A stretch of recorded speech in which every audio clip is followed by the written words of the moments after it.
بل قصه به ذکر کوم. الله اکبر، دا ډیره ناشنا ده. دلته رسول الله وسلم تعجب کړو. عبدالله ابن عباس دا قصه نقل کوي چې د بریره خاونو غلام مریو، دغه نوم مغیث. د دوی د یو بل سره نکاح شوی و، خو دا بریره ډېر اوچت خاندان جنۍ وه. او مغیث څه دی؟ غلام مری دی، چې غلام مری دی او کمزوری سړی. د دوی د یو بل سره جوړ نه راتلو، د دې دغې ورسره نه راتلو، د دې زنانه.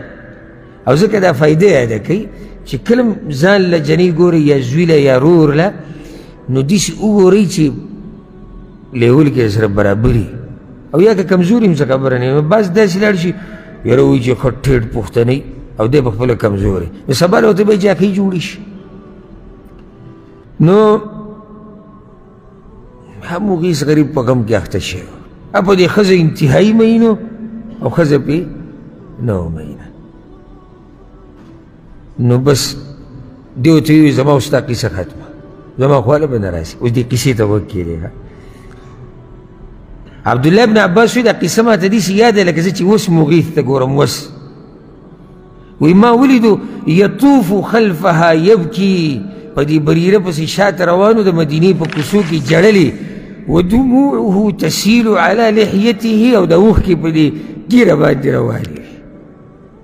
چې لکه دومره جوړه کوو دومره پې مینو. دا د مینې انتها ده چې په ښځه پسې روان دی او اوښکې په ږیره باندې دي. فقال النبي صلی الله علیه وسلم لعباس، رسول الله صلی الله علیه وسلم خپل تره ته وایي عباس ته، یا عباس الا تعجب من حب مغیث بریره؟ هسې عجیبه نه ده د هغه دې مینې ته وګوره، دا مغیث په دې بریره څومره مین دی.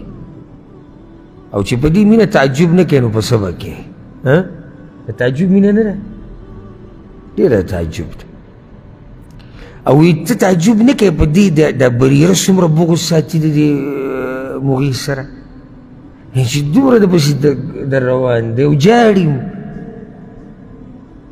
نو پیغمبر صلی الله علیه وسلم هغې ته ووایي د بریره ته، وی که دا قصه ختمه کوي او دی ته دې ته راواپس شي او بس ستا خاوند دی. نو هغې ورته یا رسول الله تأمروني، امر دی ستاسو؟ لکه چې امر د پیغمبر په امر کې خو بیا خوا دې خوا نه کېږي. وایي نه امر نه دی، خو سپارش کوم. یعنی امر نه دی، ځکه چې یو انسان خپل ژوند دی. امر درته نه کوم چې دا کار به لازم کې، خو سپارش درته کوم.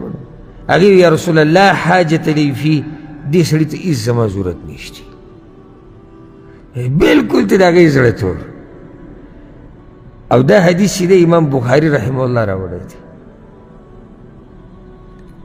او یو روایت کې داسې هم راځي چې د مغیث، امام ابو داود چې کوم روایت راوړی کې دا دي چې مغیث راغی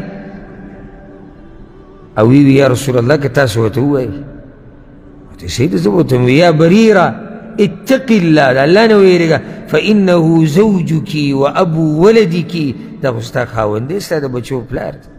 هغه وویل ځکه یو روایت کې راځي، او دا روایت امام بخاري راوړی، وی لو اعطانی کذا و کذا ما بت عنده، که دې راله دا شی راکړي او دا راکړي او دا دنیا ټوله راکړي، یوه شپه ورسره هم نه تېروم. نو دا بغض هم د تعجب دی،